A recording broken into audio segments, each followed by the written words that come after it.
저는 오늘 본 말씀 받들어서 나를 찾으셨습니까? 라는 제목으로 함께 은혜를 나누고자 합니다. 오늘 첫 번째, 우리 2015년 첫 번째 주일을 드리는 사랑하는 성도님들, 형제자매 여러분들께 하나님의 새 생명으로 충만하시기를 간절히 축원을 드립니다. 우리 하나님께서는 차별이 없으신 분이십니다. 우리 모두를 똑같이 사랑하십니다. 어느 누구를 더 사랑하고 어느 누구는 덜 사랑하지 않으십니다. 왜냐하면 우리 모두에게 오늘 이 시간 여러분들 조금도 차이가 나지 않게 2015년이라고 하는 새 시간을 선물로 주셨기 때문입니다. 이렇게 완벽하게 똑같은 선물을 주실 수가 있겠습니까? 이제 우리 다 같이 2015년이라고 하는 이 하나님께서 주신 이 선물, 이 시간을 선물로 받고 이제 이곳에 아름다운 하나님께서 원하시는 그러한 아름다운 것들, 또 우리에게는 큰 기쁨이 되는 것들로 채워 나갈 것입니다. 또 우리 2015년도를 우리는 여행, 시간 여행이라고 한번 생각해 보기로 합니다. 우리는 다 같이 2015년이라고 하는 시간 여행을 이제 함께 떠나게 되었습니다. 우리의 영혼의 방주인 이르백 에어랑의 한인교회라는 배를 타고 하나님께서 주신 동학 가운데 이제 룰을 지어서 이제 여행을 떠나려고 합니다. 여러분들 여행은 누구랑 떠나는 것이 굉장히 중요합니다. 여러분들 경험 속에서 이제 친구들과 들뜬 마음으로 떠났던 수학여행, 어두운 추억 있는 사람도 있겠지만 수학여행 때 그 들뜬 마음 얼마나 좋습니까? 결혼식을 마치고 떠났던 인생의 최고의 여행, 신혼여행. 조합 때 일만도 한분 있겠죠. 자꾸 긍정적인 것만 바라봅시다. 홀로였지만 정말 기도의 응답을 받기 위해서 홀로 떠났던 강원도 산골여행. 기도를 딱 그 산골짜기에 있는 기도들은 왜 이렇게 산골짜기에 있는지 모르겠어요. 그것을 찾아서 갔던 길을 잃어내면서 불어난 강을 넘어가면서 이제 갔던 그 기도원을 찾아갔던 산골여행. 또 이제 결혼하여서 자녀들과 함께 떠났던 몇 번 되지 않지만 정말 즐거웠던 그런 휴가 여행. 우리는 수많은 여행들을 떠나고 또한 다녀오기도 합니다. 또 그것을 우리들의 어떤 삶의 귀한 시간으로 여기기도 합니다. 소중한 시간으로 여기기도 합니다. 우리 사랑하는 성도님들께서는 어떤 여행이 가장 기억에 남아 있습니까? 그리고 새해에는 어떤 뜻깊은 여행을 하고 싶으신가요? 오늘 본문에서 우리 예수님은 가족들과 더불어 성전을 찾아 떠나는 순례 여행을 하고 계십니다. 예수의 부모는 해마다 6월절에 예루살렘으로 갔다. 예수님의 부모는 요셉과 마리아는 해마다 6월절에 예루살렘으로 갔다.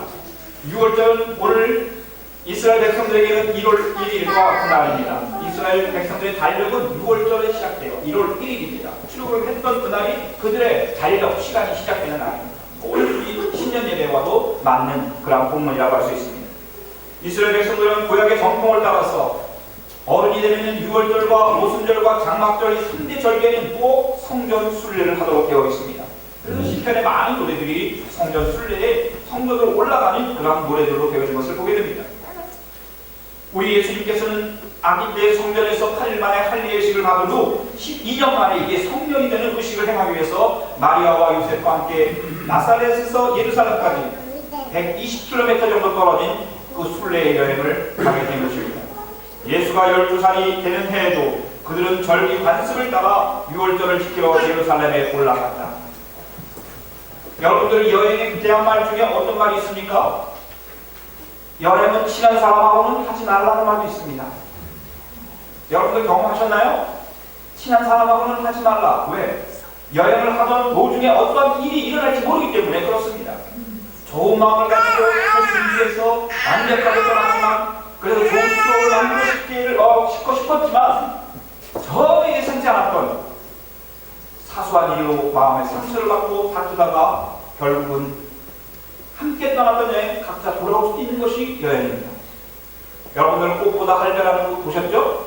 그 할아버지들 얼마나 싸웁니까? 그러면서도 서로 위로하고 거기에 있는 젊은 청년은 가방 나르다가 완전히 지직거리면서 혼자 있을 때 그걸 풀지 못하는 여러분들 여행은 굉장히 아름답고 우리를 다시 한번 회복하는 시간이기도 하지만 여행은 굉장히 위험하기도 한 것입니다. 오늘 본문을 보면 우리 예수님 가정은 아주 심각한 여행을 하고 있습니다.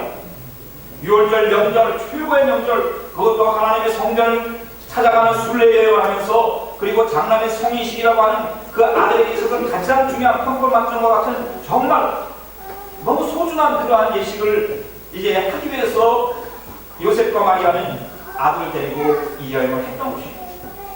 그런데 오늘 본문을 보면 엄청난 문제가 그 아들을 축하하고 축복하고 그런 모든 예식은 잘 마쳤지만 그 아들을 잊어버리고 잃어버리는 그런 상상할 수 없는 일을 경험하게 되는 것입니다. 참 이상하지 않습니까? 그렇게 사랑하는 그 아들 예수 요셉과 마리아는 어떤 이유인지 모르지만 그 아들을 잃어버렸습니다. 아들들이 자기와 함께 고향집으로 돌아오는지 안 오는지도 모르고 무엇에 정신이 팔렸는지 모르겠습니다. 너무나 반가운 친척들과 함께 여행을 하다 보니까 그분들 어른들끼리 얘기하다가 하다가 자기 사랑하는 아들이 지금 잘 오겠지 그렇게 아마 낙관적으로 생각했는지도 모르겠습니다. 그러나 여행이라는 것은 어떤 돌발적인 일이 일어납니다. 그것도 짧은 거리가 아닙니다. 120km를 왔다가 다시 돌아간다는 것은 쉬운 일이 아닙니다.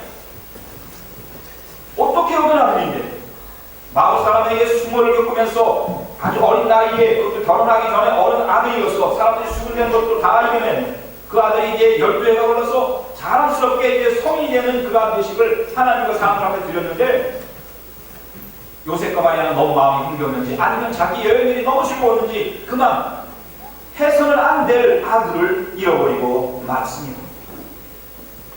여러분들 아무리 좋은 여행이라고 할지라도 자기 자녀를 잃어버리는 여행 하겠습니까? 여행의 모든 기쁨들이 다 사라졌을 거예요. 완전히 정신이 혼미해졌을 것입니다. 오늘 본문에서 가장 많이 나오는 단어가 무엇입니까? 찾는다는 단어입니다. 그게 찾는다. 누구를 찾습니까? 자기 아들을 지금 찾는 그런 간절한 의미가 여기 담겨 있는 것입니다. 내가 무엇을 보수로 찾기 몸을 찾는 이것이 아닙니다. 여러분들 한번 여기 부모님들이 계시지만 한번 자녀를 한번 잃어버려 본 일이 계십니까? 그 안타까운 마음은 정말 흑암과 같은 절망의 그러한 마음인 것입니다. 이 마음에 반대되는 단어가 오늘 찾는다. 너무너무 간절히 찾는 마치 그 갈급한 사슴이 그 목말라서 물을 찾듯이 찾는 그런 갈급한 찾음 하나님을 찾는 마음 그런 마음으로 지금 자녀 잃어버린 아들을 찾는다는 단어가 동일하다는 것입니다. 6번이나 나옵니다. 그런데 이 찾는다고 하는 6번에 반대되는 단어가 하나 딱 나옵니다. 찾는다는 단어에 그 6번에 되는 반대되는 단어 하나 보시면은 몰랐다. 몰랐다는 것입니다. 그렇게 소중하고 그렇게 사랑하고 그렇게 너무나 자기 생명과 같았고 자기 모든 것과 같았던 그 아들 예수가 자기네들 곁에 있지 않다는 것을 잃어버렸다는 것을 몰랐다는 것입니다. 말이 됩니까? 그러나 몰랐습니다. 요셉과 마리아는 얼마나 열심히 즐겁게 고향길로 돌아가는지 한 길을 간 후에야 사랑하는 아들이 없어진 것을 알았습니다. 몰랐습니다. 자기 아들이 자기 옆에 없다는 것을 몰랐습니다.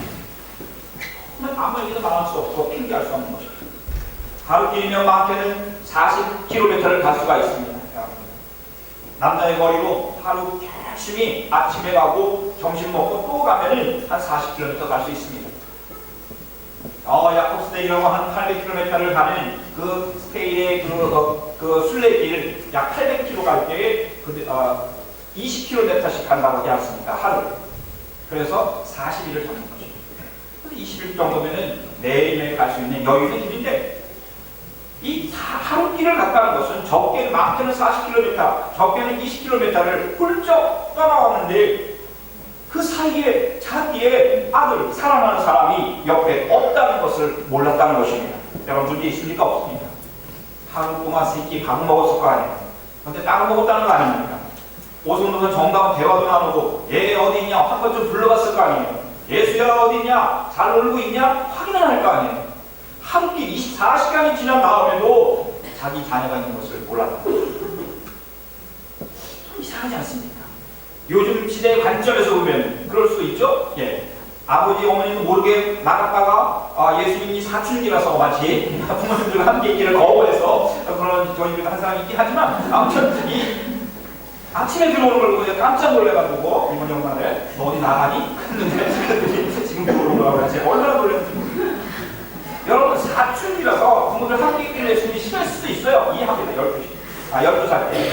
그러나 아니면 부모님들이 이 아들에 대해서 무관심했더니 둘 중에 하나. 어쨌든 사춘기 아들을 이해하지 못했거나 또 엄마가 아빠가 무관심했거나 이렇든 저렇든 문제가 있는 집안이면 전혀 없을 거예요.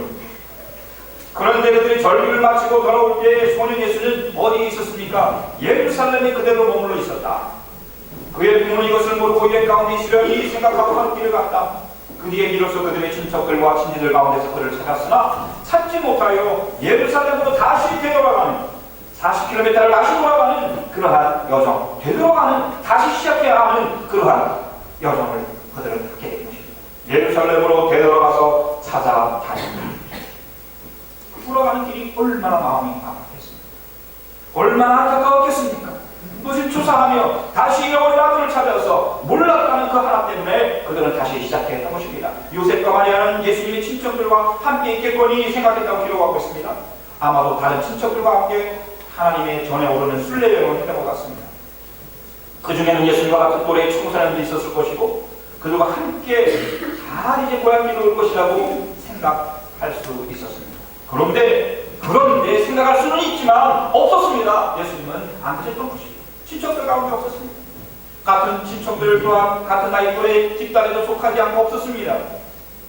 유유상종 함께 여행할 것이라고 생각했던 그 또래 집단에서도 예수님이 없었고 예수님에 대해서 예수님이 있던 없던 사람들 관심도 없었어요. 하루가 지난 다음에도 예수님에 대해서 가장 관심을 가져야 할 부모님조차도 그가 있는 것을 없는 것을 몰랐는데 다른 친척들이 관심을 갖겠습니까? 사랑하는 성도님들, 우리의 인생 여정이 이와 같아서는 안 될 것입니다. 우리의 신앙생활이 이와 같아서는 안 될 것입니다. 우리의 2015년에 함께 따르는 시간 여행이 이래서는 안 될 것입니다. 함께 가야 할 사랑하는 사람이 없어졌다면 그가 없는 것을 몰랐다라고 말하는 것은 이유가 되지 않는 것입니다. 함께 찾아 6번이라도 찾아 고향집으로 돌아가야 할 것입니다. 더 중요한 것은 우리들 이 시간 여행에 예수님을 잃어버린다는 것은 말도 안 되는 것입니다.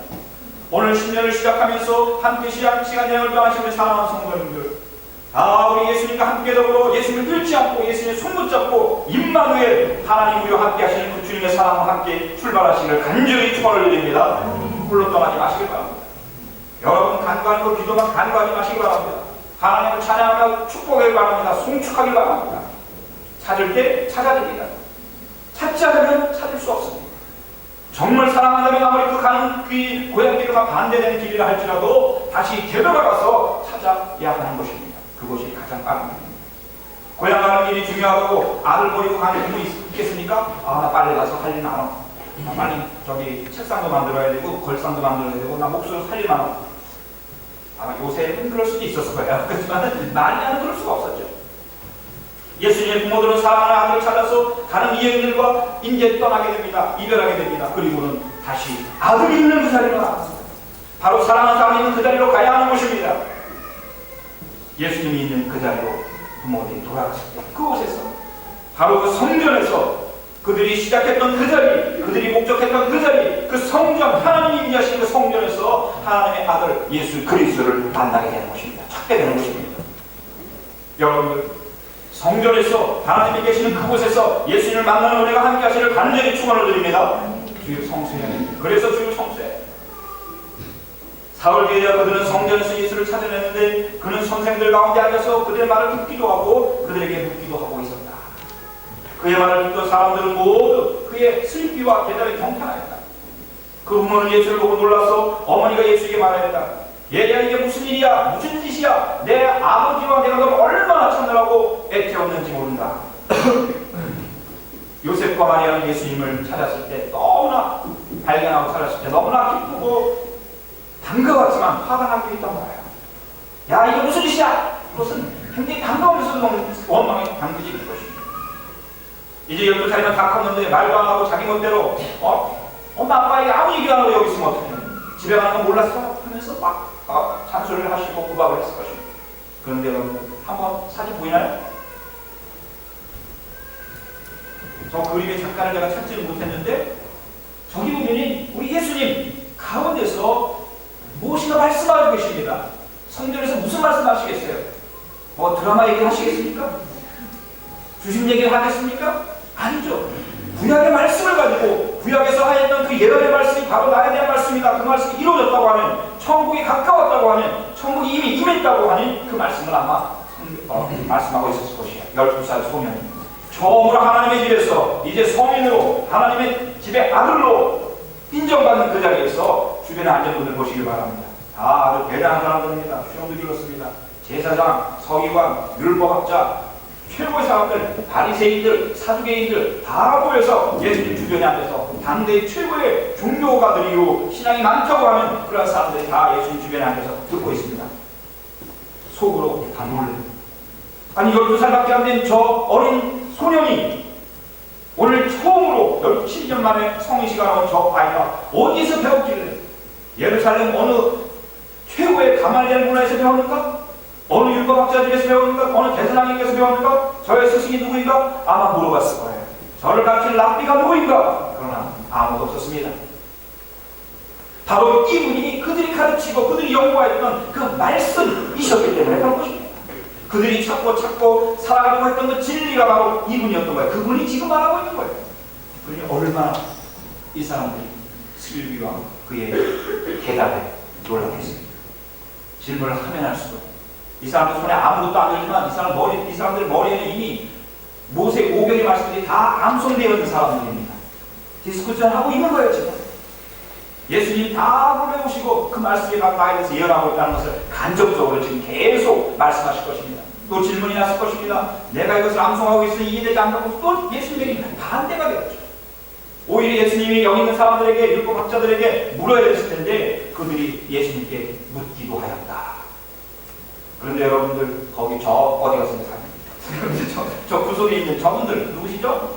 어머니 아버지시죠? 야 빨리 나와! 빨리 나오라! 손을 내밀고 있습니다. 말이에요. 제가 왜 저래? 죄송합니다. 예수님을 찾고 막 잡으려고 하는 부인의 모습과 진지하게 무엇인가 대화를 나누고 있는 그 어린 예수와 심각한 성전에서 가르치는 랍비들의 모습, 너무너무 대비되는 아주 좋은 그림입니다. 요셉과 마리아에게는 아무런 천국 복음이나 진리에 관심이 없어 보입니다. 야, 너 찾느라고 고생했어. 빨리 나와. 왜 여기 있어? 집에 가야지. 이때 예수님께서 엉뚱한 대답을 하십니다. 왜 나 찾으셨어요? 맞을 대답이죠? 예수가 부모님께 대답했습니다. 어찌하여 나를 찾으셨습니까? 나를 찾으셨습니까? 그런데 이 대답에 이 질문에 예수님께서 다시 답을 하셔요. 왜 나를 찾으셨습니까? 대답 분명하죠. 내 아들이니까 찾았지. 집에 가야지. 다시 세상으로 나가야지. 그러나 예수님은 말씀하십니다. 내가 내 아버지 집에 있어야 할 줄 알지 못하셨습니까? 내가 내 아버지 하나님 집에 있어야 할 줄 알지 못하셨습니까? 내가 하나님의 아들인 줄 알지 못하셨습니까? 내가 이 세상을 구원하고 온 바로 그 메시아, 여러분들에게 간절히 사모하던 메시아인 줄, 구주인 줄 알지 못하셨습니까? 이 간접적인 표현입니다. 예수님은 한 번도 내가 그리스도라고 메시아라고 말씀하신 적이 없습니다. 늘 간접적으로 자신을 하나님의 아들을 보내심을 받은 자와 표현합니다. 내 아버지지, 하나님의 집, 하나님의 성전이 그 주인이신 하나님의 아버지라면 그 아들은 바로 하나님, 바로 그 성령이신 것입니다. 나를 왜 찾으시냐는 기막힌 질문에 대해서 우리 예수님은 내가 누구인지, 예수님이 누구이신지를 알려주셨던 것입니다. 나는 내 아버지 있사옵니다. 여러분, 요셉은 뭐라고 얘기했을 것입니까? 너 미쳤냐? 여기가 어떻게 네 너네 집이냐? 내 집은 나랑 같이 나사렛에 있는 그 목수 공방이 아니냐? 너 거기에서 지금까지 어렸을 때 뭐했니? 나무 나르고 나무 깎고 청소하고 그러니 했던 너희 집은 나사렛에 있는 바로 그 목수 공방이야. 이렇게 말하고 싶은 것입니다. 그러나 부모는 예수가 자기들에게 한 그 말이 무슨 뜻인지를 알지 못했다. 요셉과 마리아는 하나님의 아들이 자기 곁에 있었지만 아니면 됐습니까? 이런 일이 있을 수가 있겠습니까? 있을 수 있습니다. 12년 동안 자기네들이 이렇게 기르고 또한 성령의 충만한 가운데 있어 이 아들을 낳았지만 같이 살다 보니 그냥 아들이었어요. 거기에 하나님의 뜻이 개입될 수가 없었습니다. 이분이 메시아라고 하는 것을 깨달을 수가 없었던 것이에요. 같은 말을 하여도 깨닫지 못하면 아무런 전달의 의미를 가질 수가 없습니다. 같은 말을 하였는데도 깨닫지 못하면 그 말에 담겨 있는 의미가 전달이 안 되는 것이죠.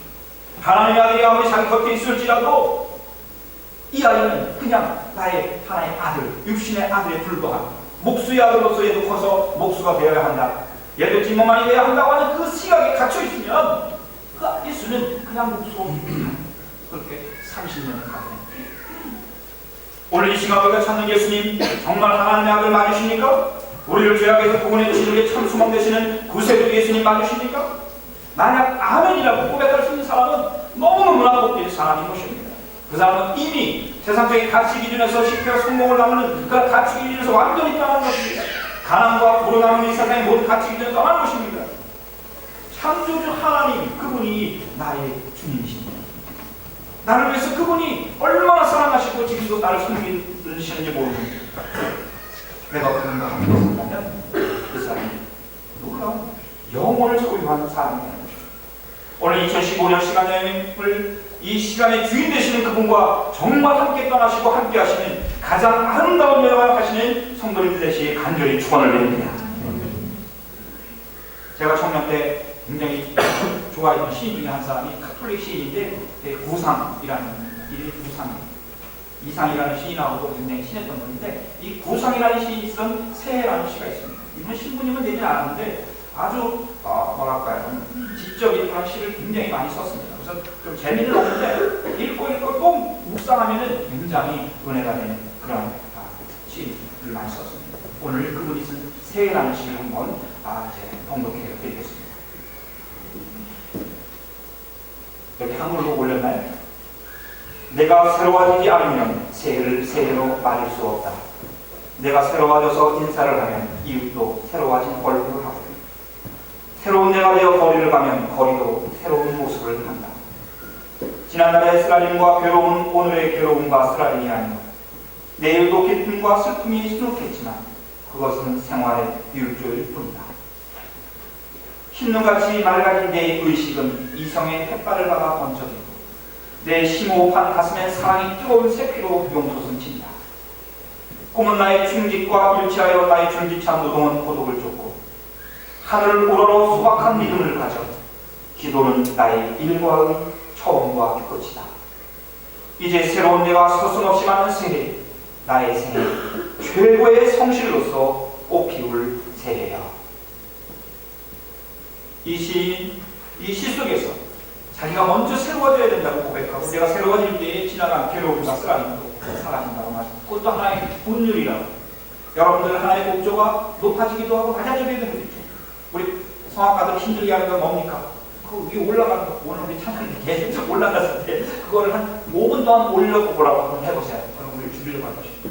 그 올라갈 때가 있지만 낮아짐의 의미 있기 때문에 높음의 의미 아름다운 것입니다. 소란과 고통의 아픔이 있기 때문에 또한 기쁨과 우리에게 다가올 새로운 날들이 의미가 있는 것입니다. 흰눈처럼 내 의식이 맑아지고 그 햇살처럼 내 이성이 맑아져서 내 가슴 가운데 뜨거운 사랑의 피가 용솟음친다는 것입니다. 그리고 나에게 주어진 일과에 대해서 충직하게 열심히 살아가면서 하늘로 이제 얘가 땅에서는 열심히 일을 하되 또한 하늘로 하나님께 간구하면서 하루를 기도를 시작하고 기도를 마치면서 하나님께 묻는 것을 내가 맡긴다는 것입니다. 그때 난 이 새해를 향해서 서슴없이 전진할 수 있는 최고의 성실로서 꽃피울 아름다운 열매를 새해라고 말하는 것입니다. 우리 예수님의 여정은 부모님과 함께 만나 다시 고향으로 갑니다. 우리 예수님 성전에서 내 집이 여기니나 안 갑니다 하지 않았습니다. 다시 아버지와 어머니를 따라서 나사렛에 돌아가 순종하기로 지냈다고 말씀하고 있습니다. 저는 이 본문에서 나를 왜 찾으셨습니까? 했던 그 예수님의 그 말씀 속에서 자기의 정체성이 드러나지만 동시에 다시 목수의 아들로 28년을 살아갔다는 거에 18년을 살아갔다는 것에 대해서 더 마음에 큰 감동이 오게 되는 것입니다. 자기를 이해해 줄 수 없는 그런 부모님들이었지만 그 밑에서 다시 살아가는 거예요. 예수의 어머니는 이 모든 일을 마음에 간직하였다. 항상 이 마리아는 겸손하고 또 예수님이 어떤 분인가를 그래도 알았기 때문에 자기가 이해되지 않는 그런 부분까지도 마음에 품고서 하나님께서 이 아들을 통해서 이룰 일들을 사모하면서 갔던 것입니다. 그래서 예수님은 지혜와 기가 달하고 하나님과 사람에게 더욱 사랑받았다. 18살 동안 살아나갔던 그 18년의 시간이 성경에서는 침묵하고 있습니다. 그러나 우리 예수님 무엇 하셨겠습니까? 요셉과 마리아에게 순종하며 살았다고 말씀하고 있습니다. 부모님께, 욕심의 부모님께 순종하며 살았던 우리 예수님. 새해 말에 깊은 신심을 가지고 또한 주님과 함께 축복의 시간을 가질 때 또한 그 사랑하는 예수님과 더불어 살아가는 마리아, 또 우리 예수님 그 마리아와 요셉을 섬기며 살아갔던 이런 아름다운 가정 속에서 우리 주님 영과 홍과 육의 전인전의 성장과 더불어 성숙하여서 하나님과 사람에게 사랑받는, 하나님께만 사랑받는 것이 아니라 사람들에게 사랑받는 온전한 그런 삶을 사셨을 줄 믿습니다. 우리 예수님 그런 믿음의 시간여행을 하셨던 것입니다. 오늘 사랑하는 성도님들, 내가 있어야 할 것은 아버지의 집입니다. 하지만 바로 하나님과 사람에게 사랑받았던 것처럼 이제 마리아와 요셉가 순종하시는 예수님을 닮아 여러분의 일터로 힘차게 나아가셔서 하나님과 함께 하시는 이 시간여행을 땅만 걷는 시간여행이 아닌 하늘도 바라보는 하늘여행이 되시기를 간절히 축원을 드립니다. 저 나무가 어디에서 찍었습니까? 우리는 길을 걸어가다가 저 나무를 바라봅니다. 여러분들 나무가 저 밑에 내려가면 저 위에는 많은 가지들과 열매들이 맺어지지만 뿌리는 하나인 것처럼 우리가 하나님께 뿌리를 내드리고 하늘을 바라보면서 많은 사람들에게 그늘이 되어주고 열매를 맺으시고 이제 땅으로만 걷는 우리의 시간여행이 아니라 하늘도 바라보며 하나님의 인도하심을 받는 오늘 시인의 고백처럼 하늘을 우러러 소박한 믿음을 가져 기도는 나의 일과의 총과 거치러 가면서 매일 줄기찬도는 가운데 하나님의 임재하심과 축복이 충만하신 하나님과 동행하시는 임마누엘의 시간여행이 되시기를, 축복의 시간여행이 되시기를, 새해가 되시기를 예수님의 이름으로 간절히 축원을 드립니다. 아멘.